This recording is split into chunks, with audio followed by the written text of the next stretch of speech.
There we go. Okay. So yeah, we'll get started. I'd like to begin today by acknowledging that I'm coming to you today from the traditional lands referred to as Treaty 4 territory. And I'd like to acknowledge that Regina is located on Treaty 4 territory. MASS's work and support reaches lands covered by Treaties 2, 4, 6, 5, 8, and 10. The traditional lands of the Cree, Dakota, Dene, Lakota, Nakota, and Saulteaux people, as well as the homeland of the Métis. Our recognition of this land is an act of reconciliation and an expression of our gratitude to those whose territory we reside on. We respect and honor the treaties that were made on all territories. We acknowledge the harms and mistakes of the past, and we are committed to moving forward in partnership with Indigenous nations in a spirit of reconciliation and collaboration. I would also like to recognize, as you can probably see through many of the people and faces on the chat today, that today, September 30th, is Orange Shirt Day.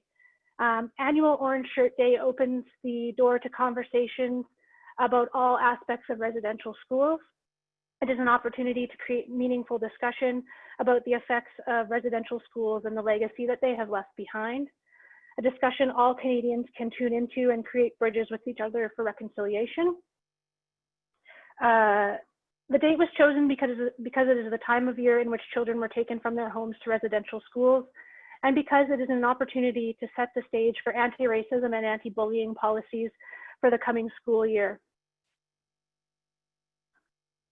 It is an opportunity for First Nations, local governments, schools, and communities to come together in the spirit of reconciliation and hope for generations of children to come. So thanks to those of you who are wearing your orange shirts today. I hope you get to have a discussion with someone about the impacts of residential schools across our country today. And if you're interested in finding out more about Orange Shirt Day, you can check out the link that was just posted in the chat. Thanks for that, Sarah. So I'd like to formally welcome you all to this week's community chat, where we are so excited to be presenting the 2020 MASS Awards. Of course, the presentation of these awards was a bit delayed this year due to the pandemic. Normally we present these awards at our annual conference at an awards luncheon, but of course that was canceled like pretty much everything else in 2020. Nonetheless, we are thrilled to be recognizing excellence in the Saskatchewan museums together today with all of you. There are several awards categories that we are going to be presenting. The Award of Merit Institutional, which is actually 2 awards, one for projects with a budget under $50,000 and one for projects with a budget over $50,000. And this award recognizes outstanding projects and achievements of institutional MASS members. And the Award of Merit Individual, which recognizes lasting and significant contributions by an individual or group of individuals at a local level. And it's a special day today because we'll actually be presenting 3 outstanding individuals with this award. So we're pretty excited about that. And last but not least, the Young Professionals Award, which recognizes the efforts of an outstanding young professional that has made great strides and contributions to the museum community. And so now we are going to move on to the presentation of the awards, and I am going to share a presentation screen with you right now. All right, let me get, there we go. Wendy, we're good on that? Awesome, thank you. So the first award that we're going to present is the Award of Merit Institutional for a project or budget under $50,000. And this year, that award goes to the White Butte Ecomuseum. Coordinated by White City, a town that proudly describes itself as younger than your grandpa, the White Butte Ecomuseum has taken significant steps aimed at celebrating the intrepid spirit of their founders, paying tribute to the First Nations Treaty 4 territory they feel privileged to live on, and offering a heck of a lot of interactive fun. From interpretive trails to the audio recordings provided by community elders, they provide a window on the rich heritage and stories of their region, a tale of wholehearted passion, hard work, and home.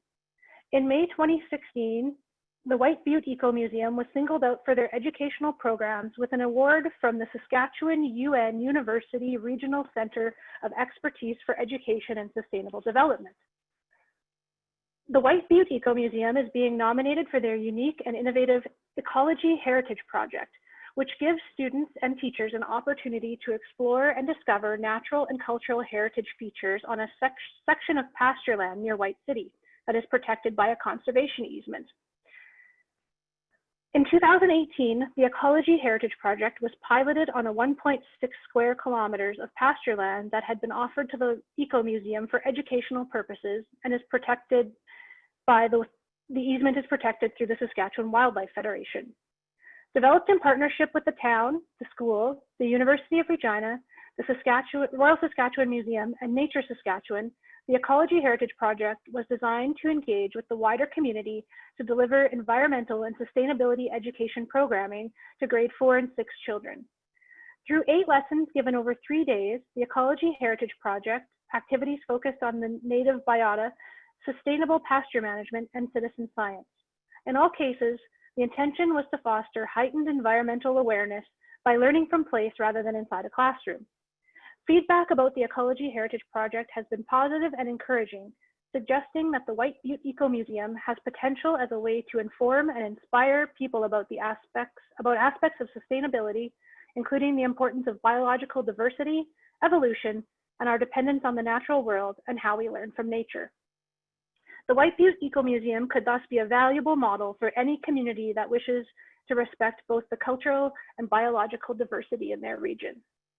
This project deserves to be recognized since it has not only galvanized a young ecomuseum, it has fostered effective education and raised the profile of local heritage assets. I would now like to pass it along to the project's nominator, Glenn Suter, the Curator of Human Ecology at the Royal Saskatchewan Museum, to say a few words. And I will just stop my screen share here for a moment. Thank you for that. Thank you for that, Em. Yes, I'm very, very excited, proud to be the nominator for this award. I think it's richly deserved. I've been active across the province for a number of years now, talking to different communities to get them interested, to see if they're interested in the Ecomuseum approach to sustainability and heritage development.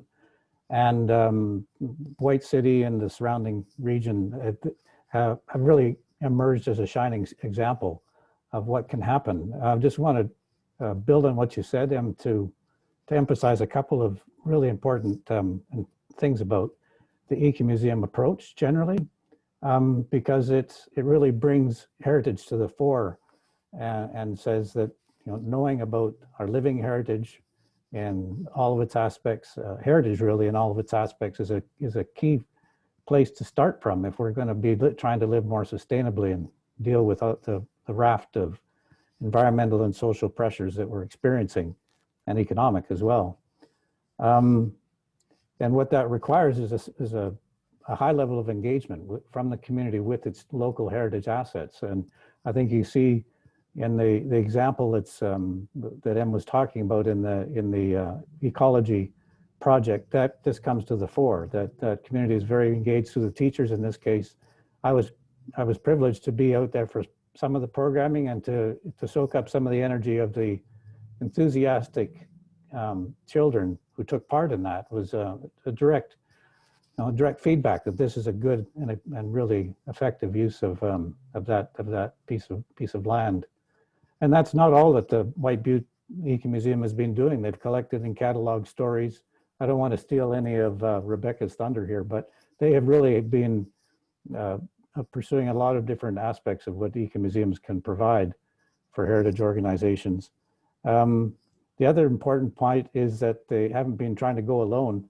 They've really reached out and established effective partnerships with my museum, with the university especially, because a lot of the things have been run as research, and it's been a wonderful place to go, or a wonderful approach to take.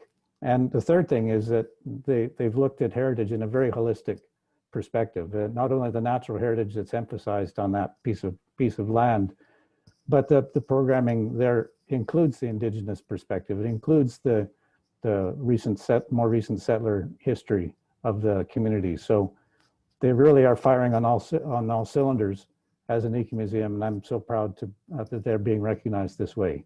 Thank you for MAS for doing that. Thanks, Glenn.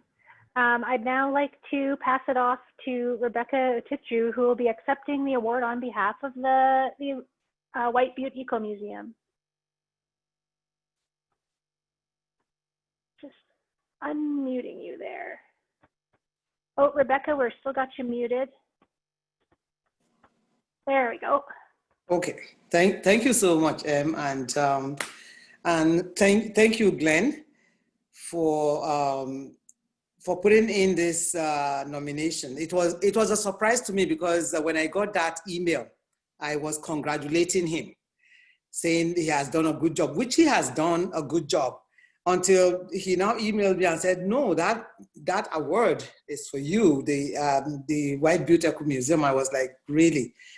Actually, we are very fortunate that the work that we're doing out here is being recognized.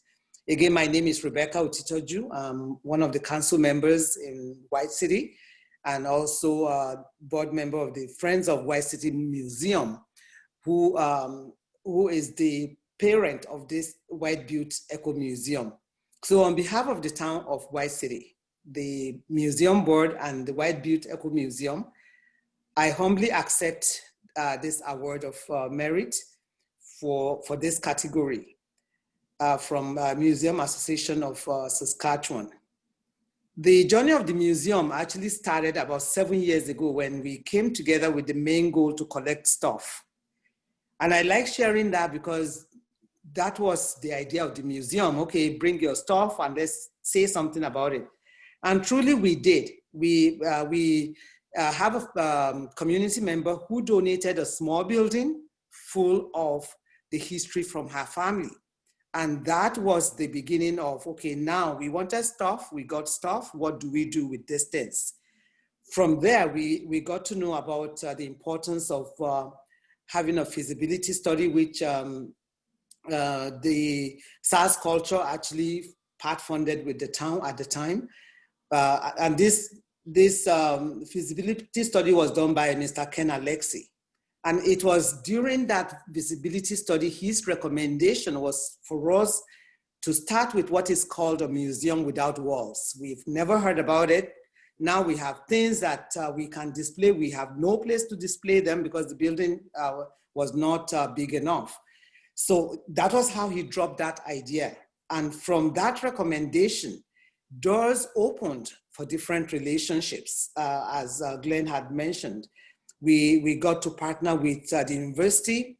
Dr. Mary Feder was the first one that came to us with the digital stories that we were able to put together from residents from around the area, from Belgoni, Pilot Butte, White City, and even the RM. Then Dr. Glenn Suter also joined us. Then we also had Dr. Adela Kincaid, who is now in BC, with Anna Hall, who actually spearheaded having a teacher's guide for the ecology heritage. So we actually have a guide also produced. For the first year of this project, we went from one school with grades 4 and 6 for half a day, for 3 days, to the next year having the 2 schools participate and full 3 days. And eventually we were able to bring in the outdoor classes from Belgoni High School to also join us, so that they also participated in some of the lessons and also taught some of the lessons as well. Then with Nature Saskatchewan, who came out. It was a way for us to teach children the importance of nature. It was important for them to know the importance of having the birds, of having water, and everything that many times we take for granted. And for children, and for children at times, maybe apple fall from the sky, but this is a way to let them know that, you know, even that whatever we have on the in that site is important to grow food and to grow the things that we need as humans. So we were able to show them the connection that we have with nature and humans as well.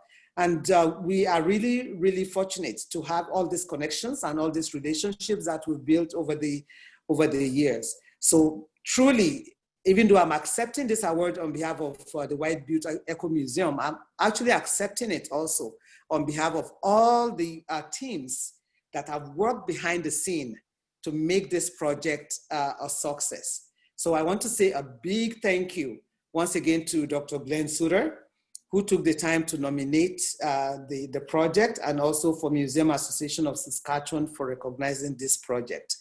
Thank you so much.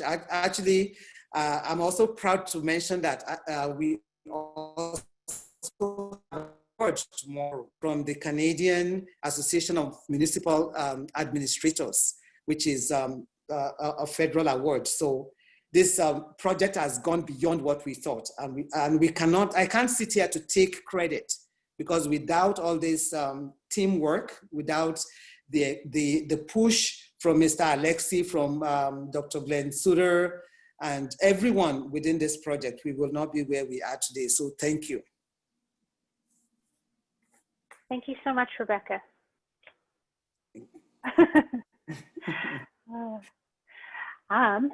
So gonna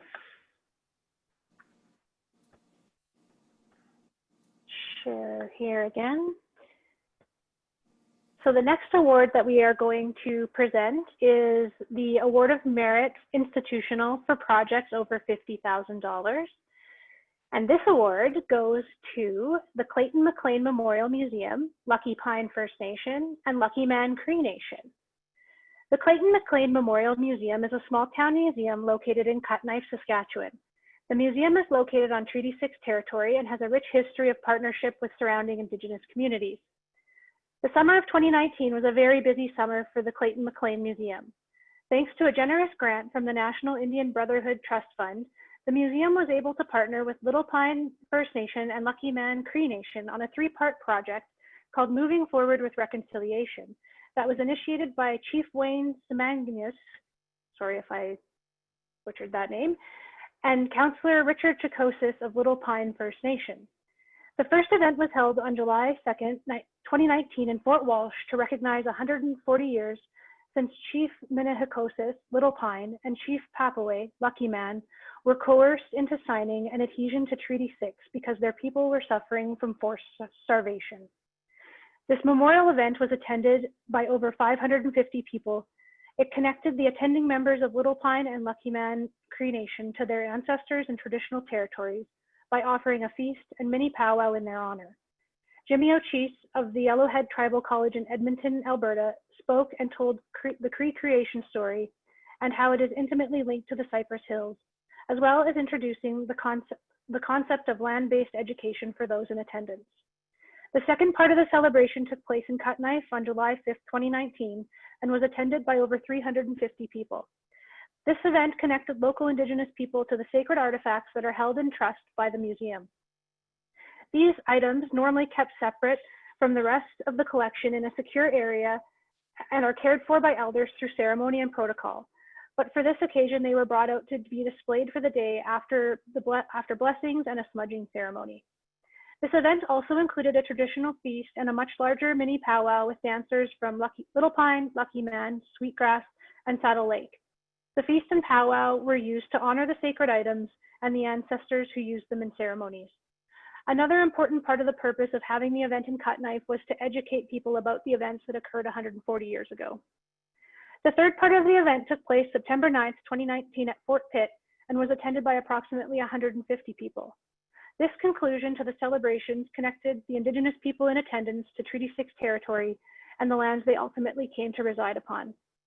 This three-part celebration heralded many firsts for many of the people involved. Overall, it was an event that should be remembered as a step towards ongoing reconciliation, a journey where there is still much more work to be done. I would like to now pass the floor to, I believe we have Arlene Noon and possibly Jacob Pete here, so I'd like to send it over to them. Let me just see here.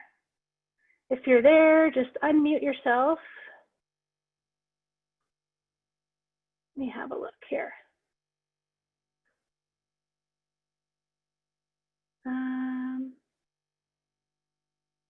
Arlene? Arlene, do we have you? Oh, there we go. Arlene, I see you there.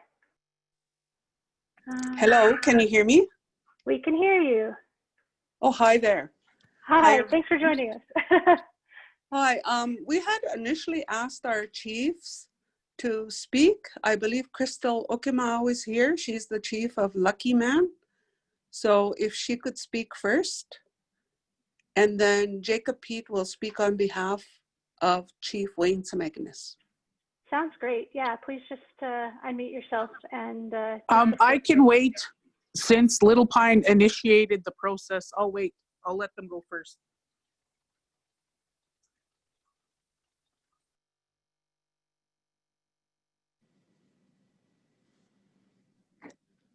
Okay, Jake, where are you?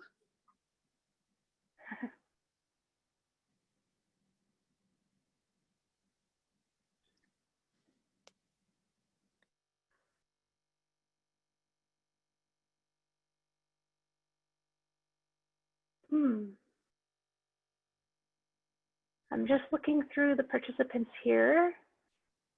He is listed under Noreen Osborne. Okay, let's have a That look is here. Jake. Okay. Oh, there we go. I'm going to ask to unmute you there.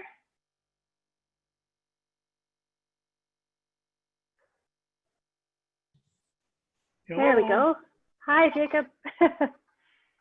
Yes, good morning. I'd like to thank Colton Stabley for being part of our group. We approached Colton's group, Clayton, the museum at Cutknife to partner with us. They have the non-charitable organization within our area. We approached them with the view of doing a partnership between Lucky Man, Little Pine, and Cutknife to open up the museum. The Clayton Museum has done a phenomenal job in terms of gathering artifacts for our area. It was an opportunity to view the artifacts that were contained within the museum. At the same time, it was a good time to discuss our mutual areas. Our Little Pine came in from the Maple Creek area. We signed treaty in the Maple Creek area, which is the Fort Walsh area, in 1879. However, Treaty 6 and Treaty 4 and Treaty 6 were signed prior to that, but our people had some difficulties with respect to where we were going to select our reserves. Our initial reserve selection was at 28 miles west of Fort Walsh. But then what has happened is Johnny McDonald used and Dudney cleared that area of our people to move us into the Battleford area. We selected that reservation, but it was never implemented. They forced us to move to the Battleford area. They used food as a weapon. Unfortunately, the government used starvation as a tool to move our people.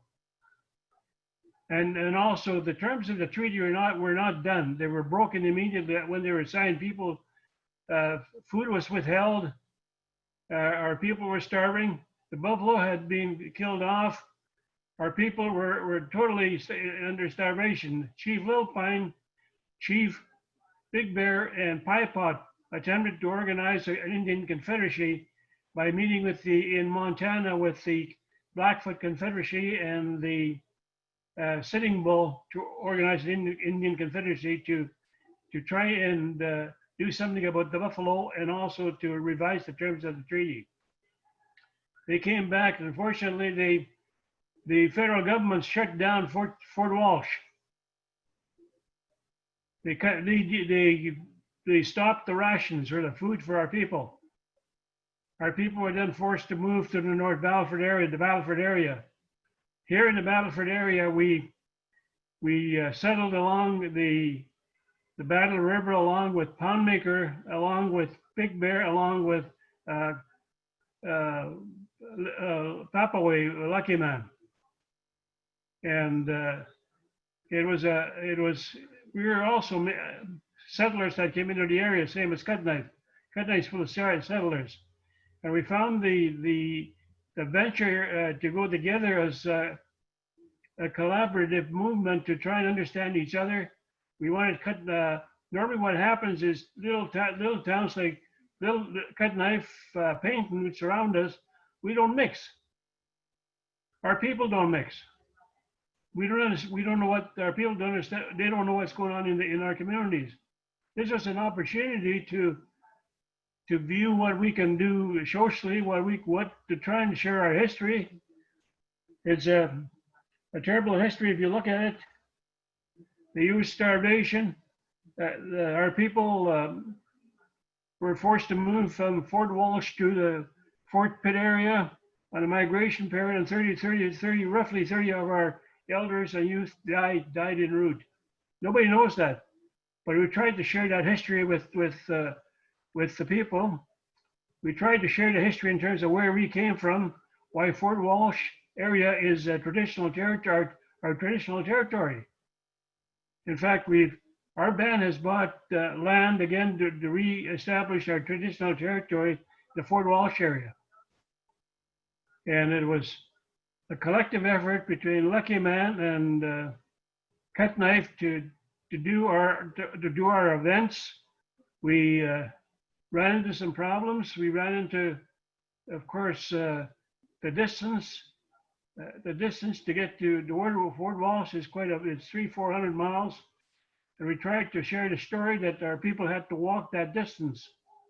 Some of our people were very surprised that our people had to walk that distance under starvation conditions. That needs to be shared, and people need to know that as part of reconciliation. To me, reconciliation is we need to share our past. But we also have to move forward in terms of how do we work together in the future. And this was an attempt by our group to try and work with Cutnife, the museum itself. The museum opened its doors. A lot of our relatives' pictures are kept there. Pictures of our chiefs, pictures of our medicine men, medicine bags were kept there. Also, rattles and sacred pipes were also kept at the museum. And our people didn't know that these were there. We've managed to get a list of all the artifacts that the Cutnife people has, and we look at that in terms of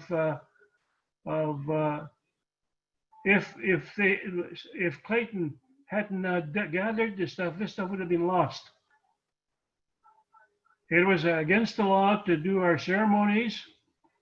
It was against the law to even leave the reserve. We were confined to the reserves. We were relying on that Indian agents supply rations to that community. They withheld food and the rations from our people to force compliance. And also the other thing is they forced our children to go to residential school.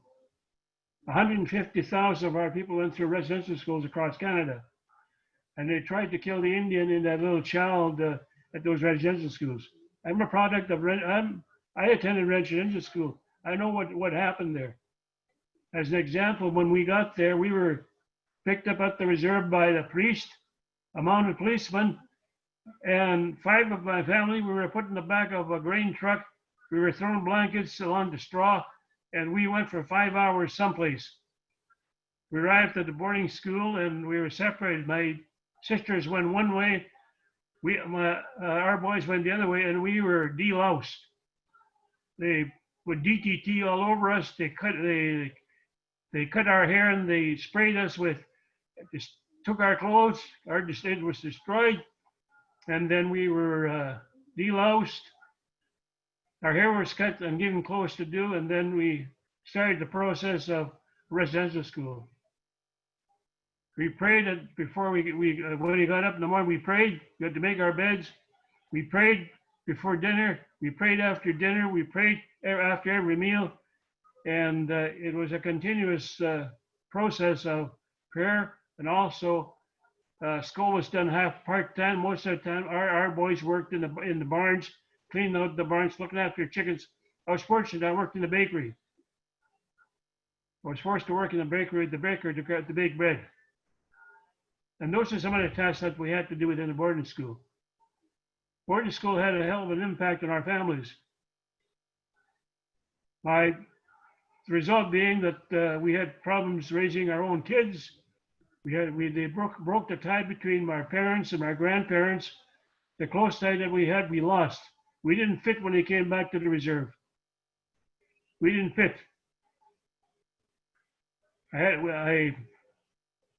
My parents did talk a little bit of it. They were also recipients of the boarding school. My dad had gone to residential school at Delmas, which was the St. Henry Residential School. My grandma had gone to residential school in 1894 at Delmas as well. So I'm the product of the residential school.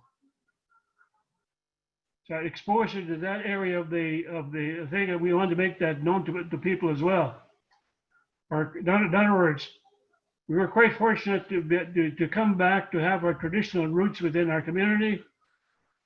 I was quite fortunate that I had a foundation in my spirituality in terms of my grandparents up to when I was 9 years old before we were apprehended by the church, the RCMP, and the Indian agents. We came back and we revitalized that. This opportunity gave us an opportunity to talk about that stuff. This thing we went through with Cut Knife. We're quite fortunate to find Cut Knife within the area to be able to do this thing with us. And we're quite fortunate to have, we know the history of Lucky Man. Lucky Man and Little Pine were forced to share reserve in our area adjacent to Poundmaker. If I can talk all day, pretty all day, I'm a bit also the other thing too that's tied in here that's involved, Cut Knife's involved with the museum at Poundmaker. Poundmaker has a museum. And it ends up with, in 1885, we had an encroachment of our people by the Northwest Mounted Police, the militia from Battleford and everything else. And my great-grandfather was one of the warriors that was killed at Cut Knife Hill. So I look at that and say, we were innocent. We did nothing. We were attacked by peaceful people. We were attacked by 360 militiamen, Northwest Mounted policemen, and defended by 60 elder people and young people, and held them off for 8 hours. And held them off, and they finally pulled away. But that's a history I think that needs to be shared as well. The fact that we were attacked, and we did not. We complied with Treaty 4, Treaty 6 were signed in 1876. The treaty was immediately breached. They withheld food from our people. They forced relocation of our people from designated areas that they wanted to live. They imposed martial law on us. We were kept in what they call the prisons of grass. We could not leave the reserve. There was a pass system imposed.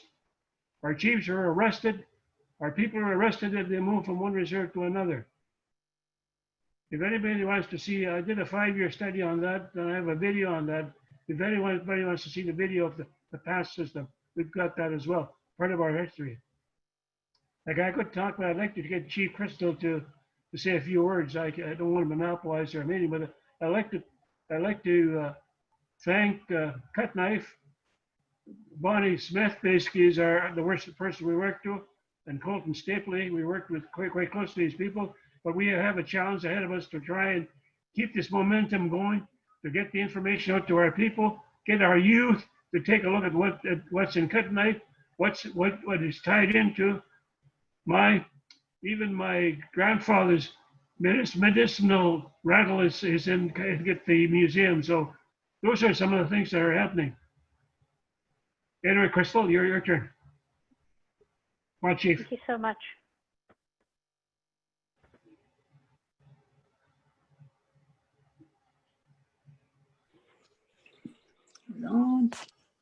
Okay, can everybody hear me? Can you hear me? Yes. Okay. Yes, thank you. Great. Yes. I just want to, I always like to acknowledge Creator for putting us all together here to celebrate a good moment considering the pandemic is happening. And in our language, Jacob will correct me if I say it wrong, but I've been practicing Kitutamskat. That means I shake hands with everybody, greet you all. First and foremost, I want to congratulate everybody else that have won awards from the Museum Association.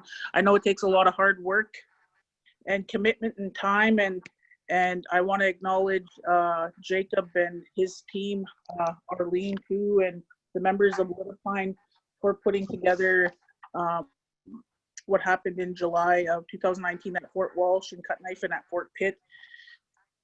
It was a good time, and what Jacob said about reconciliation, I think that's important, and I think it's important that people acknowledge the history of both sides. Right now, history in Canada is one-sided, and I think that's created a lot of issues today. So it's good that we share both our histories, and it's good to have people like Jake that are full of knowledge to share that with everybody. Yes, Lucky Man signed, or Papeways, I get heck for mispronouncing his name sometimes. He signed adhesion to Treaty 6 in Fort Walsh, along with Nokomis in July 2nd, 1879. To my understanding, they were out hunting with Big Bear. That's why they missed the first, that's why they signed adhesions to Treaty 6, because they were out hunting, trying to support the tribe.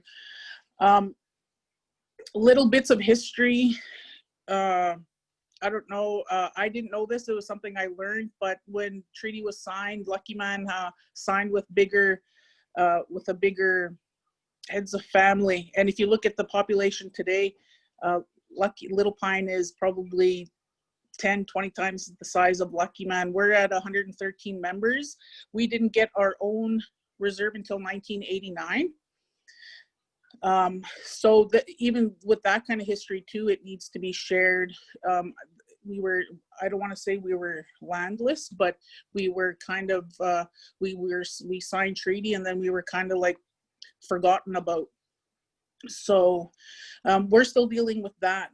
But going back to the award, I'm excited about this. I think it's a good step in the right direction, and I agree with Jake that we shouldn't lose momentum. We should still continue to work with each other, and they have some important artifacts in the Cut Knife Museum that can be shared, and I think sharing that with the young and even with the young adults, I think it's important that they too know the importance of the history and where these artifacts come from and what their value is. So I don't want to take up too much more time, but I want to thank the association for the award. It was a surprise to me. I didn't realize we were up for an award, but it was a good project. I'm proud of it, and I'm proud that Lucky Man was part of it, and I'm proud that we were asked.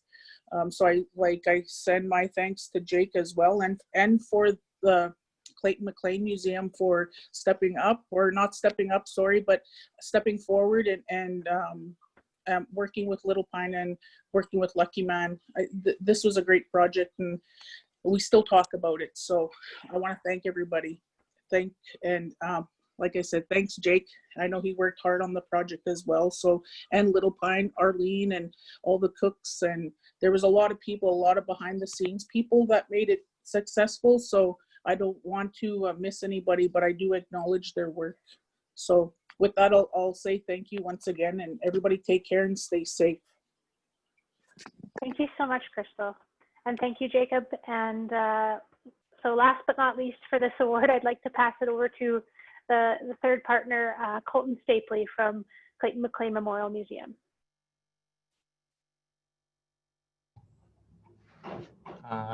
Everybody, thanks for everything today. I'd like to acknowledge that our museum is located on Treaty 6 territory. I'd like to thank MASS for choosing this project to receive this award. It was really meaningful.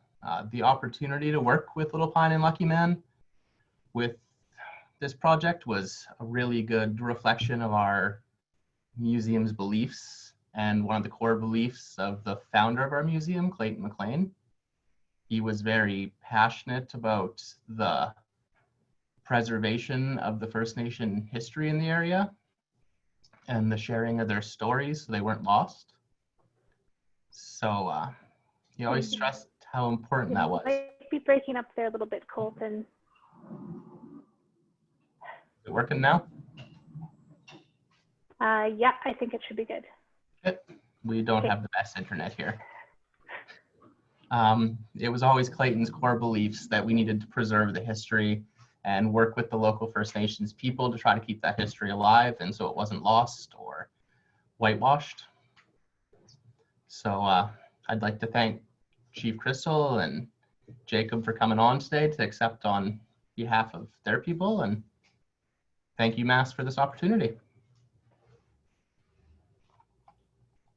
Thank you, Colton. Thanks, and thanks to everybody. It's really great to have all three partners available and around to chat with us today about the project, and I really appreciate it.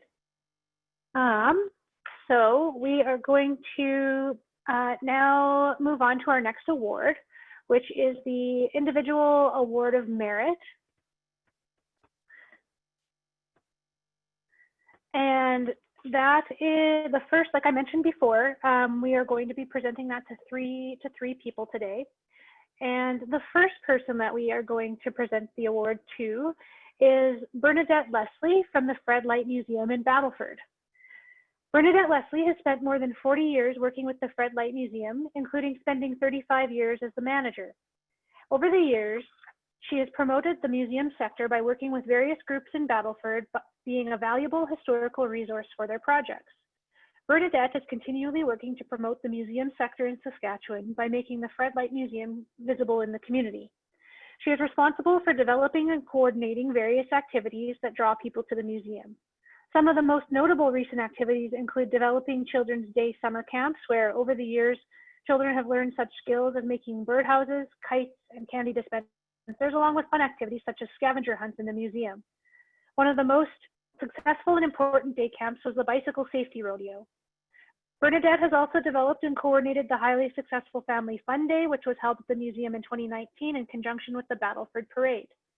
Bernadette has been heavily involved with exhibition development during her time at the Fred Light Museum in numerous ways, including through lending artifacts to the Allen Sapp Gallery to augment their exhibitions, and to the Battleford community players who used artifacts and period pieces from the museum's collection safely in their sets.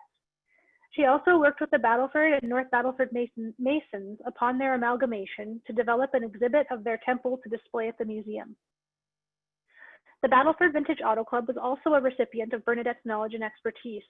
With her guidance, they built a replica of the Lighthouse service station on the museum grounds, which doubled as a meeting room and work area for the club, but it is also open to the public during museum hours. In addition, she worked with a local resident to build a woodworking shop on the museum grounds to showcase the resident's father's woodworking tools from the early to mid-1900s, and she also oversaw the construction of a working blacksmith shop complete with a forge. Bernadette's hard work and dedication over the years has ensured that the Fred Light Museum, along with the help of a long line of 40 years of summer students and museum volunteers and board members, has become one of the best locally run museums in the province, and we are happy to recognize her today with the Mass Individual Award of Merit. And now I'm going to pass it over to Bernadette over at the Fred Light Museum, and she can say a few words. So. Thank you, everyone. I acknowledge that we are in Treaty 6 territory, and I am honored and humbled to accept this Merit Award. Working as a manager of the Fred Light Museum for the past 40+ years has allowed me to gain a vast knowledge of our local history. I've had the pleasure of showcasing a wide variety of artifacts to the public, both locally and from all over the world. It is my belief that working with the young minds of our summer students, we have been given the gift of a fresh, youthful perspective and a way to appeal to the younger museum visitors. They have helped to make the museum both informative and interesting. I would like to thank the wonderful group of volunteer board members that I have had the pleasure of working with for over the years. They have made my job so much easier with their forward thinking and fresh ideas, which have helped to promote our museum. A heartfelt thank you to the current board members for their beautifully written tribute to me as part of the application process. I would like to thank former Town of Battleford CAO John Answin for starting this nomination. Thank you to the Mayor and Council for their support and encouragement financially in growing the Fredette Museum. This award could not have been possible without all of you. And finally, to thank the Museum Association Committee to accepting my nomination on my behalf and making the awards possible for well-deserved recognition of so many well-qualified people in the museum field. Thank you. Thanks, Bernadette. Congratulations. Thank you. And I'm just going to mute you guys again just to eliminate any background noise here. Thank you. So we're now going to move on to the second recipient of the Award of Merit, who is Karen Lee from the Nokomis District Museum. Karen is a lifetime member of the Nokomis community. She was raised on a farm near Nokomis and continued living on a farm after her marriage, and then retired from farming to live in town. She has been involved with the work of the Nokomis District Museum as a volunteer since the museum opened in 1980. Karen is a member of the museum board and has served as president for 27 years. Her leadership has enabled the continued operation of the museum and other meetings, bringing information to the board and museum employees. Her knowledge of the operation and history of the museum is indispensable. Her help with grant applications, annual displays in the museum and in the community, the float for the annual Ag Society Fair Parade, and many other activities associated with the daily operation of the museum is much appreciated. Karen's knowledge of the artifacts contained in the museum is second to none. Through her many years as a board member and active volunteer, she knows where many artifacts have been obtained from and where they are located in the buildings. Her willingness to share her knowledge with others enables new volunteers and board members to learn about the importance of safeguarding history and artifacts of the Nokomis district for generations to come. Karen wasn't able to join us today to accept the award on the chat, but her daughter did send along this thank you and greeting, and I said that I would read it aloud on her behalf. I would like to thank the Museums Association of Saskatchewan for the honor of receiving the Award of Merit. Thanks to Shelley for nominating me, and to the awards committee for choosing her nomination. It has been a pleasure to volunteer at the Nokomis and District Museum. It is a wonder facility that is such an important part of the town of Nokomis. Please, everyone, come and visit us at the museum next summer. It will surprise you around every corner. So with that, we are going to move on to the third recipient of the Award of Merit, and that is Valerie Finlay from the Luseland Museum. Valerie moved to Luseland in 1935, where she completed her schooling, married, and raised a family of 5. During that time, Valerie was very involved in community work, including Girl Guides, various choirs, and musical events, the Eastern Star, and other community organizations. Always interested in learning, Valerie completed her education degree after her children were grown. She was a teacher at the elementary school in Luseland and taught there for many years. In 1983, she was one of the core group who began the huge project of creating the Luseland Hub and Spokes, a history of the community and surrounding area. As one of the editors of the book, Valerie played an integral part in the success of the project. During the ensuing years, talks began about establishing a museum in Luseland. In 1992, the Luseland Museum was opened with Valerie Finlay as president. She continued in this position for many years, and today, at the age of 92, she is still an active and dedicated member of the Luseland Museum Board. Upon the opening of the museum, Valerie immersed herself in learning the ropes of a museum and took the lead in collecting, cataloging, and organizing museum artifacts. She followed the museum protocol in managing the collections and kept careful exacting information on each item donated. Over the years, she has cataloged thousands of items, each one carefully labeled. One of her proudest accomplishments at the museum was the completion of a nature display, which includes Guinevere, the whooping crane. As the whooping cranes were common in the area in early years, this is a wonderful and rare addition to a rural museum, which Valerie is very proud of. Valerie has become the keeper of local history and is the first contact for anyone returning to Luseland or researching family history. She always has time to meet and gladly shares any information she has available. She has documented detailed information on Main Street businesses and knows the history of many of the original buildings in town. We are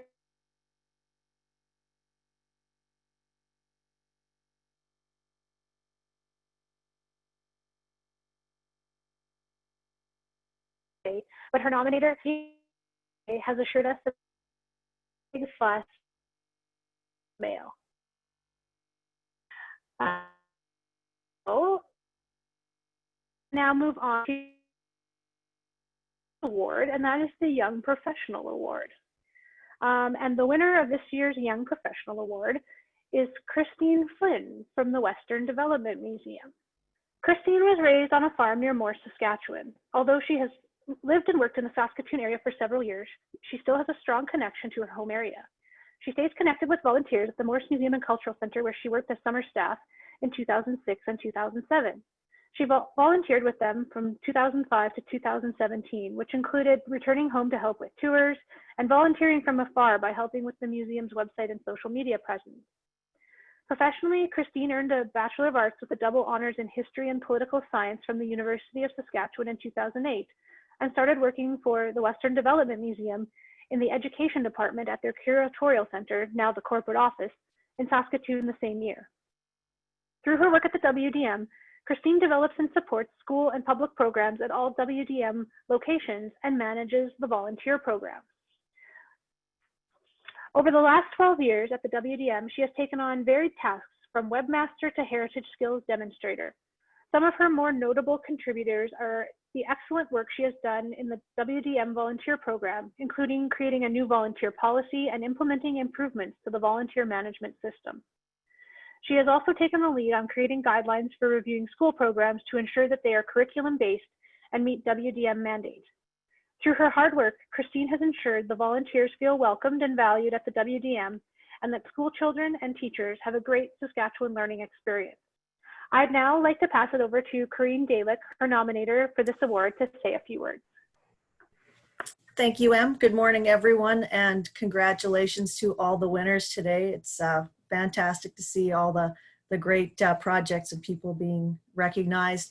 I am very pleased to have nominated Kristine Flynn for this award, but I will say I did it despite her being a Calgary Flames fan, and I'm an Edmonton Oilers fan, and she always taunts me with that Calgary Flames sign behind her head in these Zoom meetings. But despite all that, I still nominated her, and I'm so glad that she is being honored with the Young Professional Award, which recognizes the efforts of an outstanding individual who has made great strides and contributions to the broad museum community, who has demonstrated passion and integrity, and who has endeavored to develop and share their experience, knowledge, and skills. When I read this description, I think Kristine has done all of this and then some. So besides the excellent work that she has done for the WDM and the other things mentioned in Em's introduction, she has also shared her knowledge and experience with MASS, including writing the 2019 Education and Interpretation Self-Assessment Workbook with Kathleen Watkin, and being asked to review and update the MASS management course. She is an advocate for volunteers and for those who work with volunteers. She recently joined 2 boards, the Council for Certification in Volunteer Administration, which is a national organization, and the Board of the Administrators of Volunteer Resources Saskatchewan, where she shares her knowledge of working with volunteers and shares her experience as a volunteer in the museum sector. She continues to build her knowledge while sharing her experience with others. I think she exemplifies beautifully what this award represents, and I am so thrilled that she is being recognized by MASS. It's so well deserved. Congratulations, Kristine. Thank you very much, Corinne. And yeah, I'd like to pass it over to Kristine to accept the award. Thanks, Em. Well, thank you, MAS, for this award. Thanks, Corinne, for nominating me. And shout out to all of the awesome folks I work with at the Western Development Museum. I can see so many of you here today, and that's awesome. Thank you.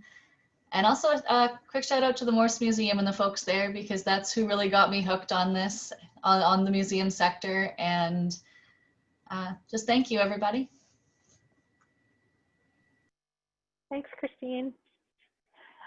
All right, well, and with that, we conclude the 2020 MASS Awards presentation virtual edition. Again, I'd like to thank everybody, all the award winners and nominators, and everybody for joining us today. Thanks for your time. We really appreciate it.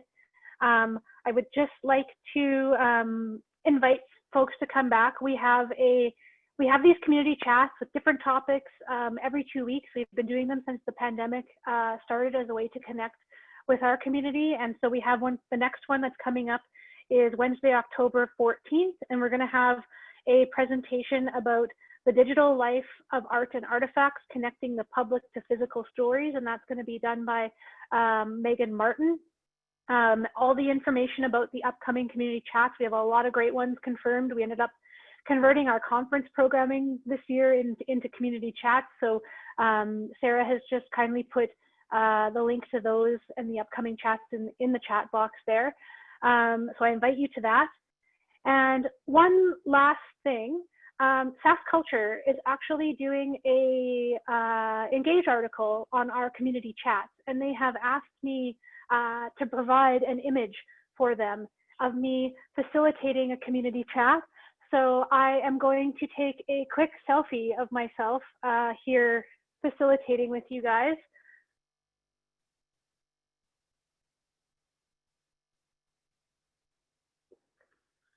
So we're going to do that. And the other thing, if you've attended the community chats and you feel that you've taken value from them, they're looking for a person or two to write a comment. So if that's something that you're willing to do, please just contact me if you want to even put your email in the chat there, and I'll follow up with you later in the day. That would be fantastic and a welcome addition to the article. So with that, I will conclude for the session. Thanks again for joining us, and I'll be posting this to YouTube if anybody wants to share it with folks who couldn't join us today. So I'll distribute that link as well. Thanks, everybody.